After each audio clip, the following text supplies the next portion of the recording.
मित्रों, जैसा कि हम सभी जानते हैं कि गरुड़ पुराण में मनुष्य के जन्म और मृत्यु के रहस्य के बारे में बताया गया है।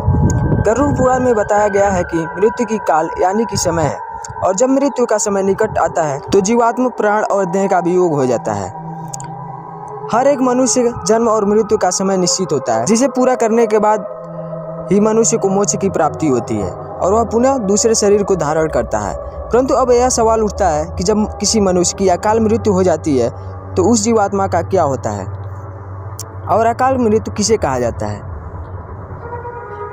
तो यह जानने से पहले मेरा नाम जान लीजिए। मेरा नाम है अमित कुमार पटेल और आप देख रहे हैं द ऑड हिस्ट्री। अगर चैनल पर नए हैं तो वीडियो को लाइक और चैनल को सब्सक्राइब जरूर कीजिएगा ताकि इसी तरह की वीडियो आप तक सबसे पहले पहुंचे। तो चलिए वीडियो शुरू करते हैं। दोस्तों, गरुड़ पुराण में बताया गया है कि मनुष्य के जीवन का 7 चक्र निश्चित है, और यदि कोई मनुष्य इस चक्र को पूरा नहीं करता है, अर्थात जो अकाल मृत्यु को प्राप्त हो जाता है, उसे मृत्यु के बाद भी कई प्रकार के कष्ट भोगने पड़ते हैं।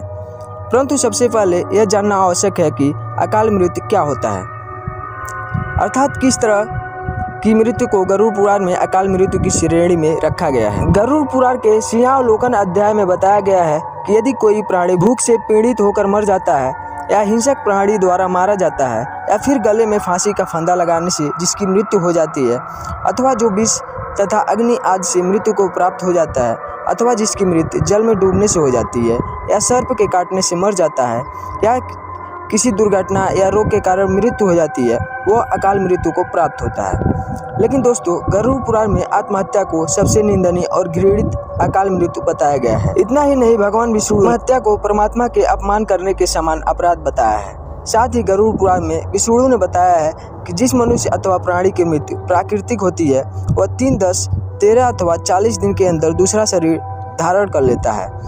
किंतु जो व्यक्ति आत्महत्या जैसे घृणित अपराध करता है, उस प्राणी की जीवात्मा पृथ्वी लोक पर तब तक भटकती रहती है जब तक कि वह प्राकृतिक के द्वारा निर्धारित अपने जीवन चक्र को पूरा नहीं कर लेता। ऐसी जीवात्मा को ना तो स्वर्गलोक की प्राप्ति होती है और ना ही नरकलोक की। जीवात्मा की इस अवस्था को अगति कहा जाता है। इसलिए गरुड़ पुराण में बताया गया है कि आत्महत्या करने वाली आत्मा अकाल मृत्यु से प्राप्त होने वाले सभी आत्माओं में सबसे कष्टदायी अवस्था में पहुंच जाता है, और अकाल मृत्यु को प्राप्त करने वाली आत्मा अपनी तमाम इच्छाओं यानी भूख, प्यास, संभोग, सुख, राग, क्रोध, दोष, लोभ, वासना आदि की पूर्ति के लिए अंधकार में तब तक भटकता रहता है जब तक कि उसकी परमात्मा द्वारा निर्धारित जीवन चक्र पूरा नहीं हो जाता। परंतु अब यह सवाल उठता है कि किसी भी प्राणी की अकाल मृत्यु क्यों होती है। तो दोस्तों, मैं आपको बता दूं कि इसका भी वर्णन गरुड़ पुराण में किया गया है, जिसके अनुसार जब विधाता द्वारा निश्चित की गई मृत्यु प्राणी के पास आती है तो शीघ्र ही उसे लेकर मृत्यु लोक से चली जाती है।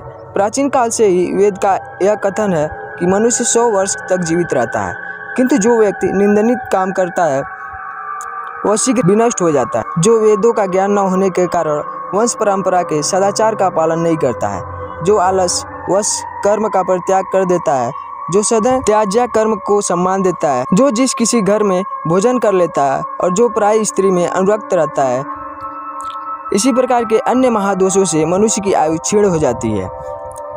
श्रद्धाहीन, अपवित्र, नास्तिक, मंगल का परित्याग करने वाले, परद्रोही, असत्यवादी ब्राह्मण की मृत्यु अकाल में ही यमलोक ले जाती है। प्रज्ञा की रक्षा न करने वाले, धर्माचरण से हीन, क्रूर, व्यसनी, मूर्ख, वेदानुसार से पृथक और प्रजापीड़क क्षत्रिय यम का शासन प्राप्त होता है। ऐसे दोषी ब्राह्मण एक क्षत्रिय मृत्यु के वशीभूत हो जाते हैं, यम यातना को प्राप्त करते हैं, जो अपने कर्मों का परित्याग तथा जितने मुख्य आचरण हैं उनका परित्याग करता है और दूसरे के कर्म में निरत रहता है, वह निश्चित ही अकाल मृत्यु को प्राप्त करता है। और जो शूद्र द्विज सेवा के बिना अन्य कर्म करता है, वह भी निश्चित समय से पहले यमलोक जाता है। यह तो हो गई अकाल मृत्यु और उससे मिलने वाली कष्टों की बात। चलिए अब जानते हैं कि अकाल मृत्यु के बाद कौन सी आत्मा किस योनि में भटकती रहती है। गरुड़ पुराण में बताया गया है कि जो पुरुष अकाल मृत्यु को प्राप्त करता है, वह भूत, प्रेत, पिशाच, कुशामंड, ब्रह्म, राक्षस, बेताल या क्षेत्रपाल योनि में भटकता रहता है। जबकि कोई स्त्री अकाल मृत्यु को प्राप्त होती है तो वह भी इसी तरह की योनि में भटकती रहती है, लेकिन उसे अलग अलग नामों से जाना जाता है। जैसे कि यदि कोई नवयुवती स्त्री या परसूता अकाल मृत्यु से प्राप्त होती है तो वह चुड़ैल बनती है।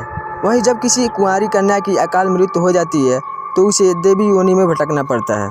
यह जानकारी आपको कैसी लगी कमेंट सेक्शन में ज़रूर बताइएगा। और अगर वीडियो अच्छा लगे तो वीडियो को लाइक और चैनल को सब्सक्राइब जरूर करिएगा, ताकि इसी तरह की वीडियो आपको आगे देखने को मिले।